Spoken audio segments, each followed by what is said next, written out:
An important point to consider is that the words series and parallel can refer to load devices, as we have been discussing, but they can also be used for control device circuits such as switches and push buttons. In a series control circuit, all switches connected in a series must be closed before load can turn on. If any switch opens, the circuit is broken and the load turns off.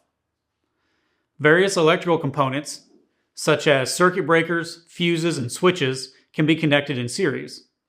A series connection means there is only one path for current to flow. Because of this, if any part of the circuit opens, the current flow stops entirely.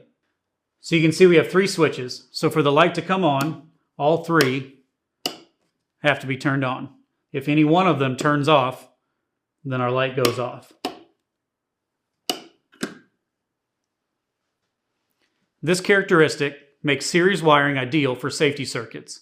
For example, in an industrial setting, safety stop switches or emergency buttons are usually wired in series to ensure the system shuts down when any stop switch is activated. A packaging machine often includes a limit switch on each door.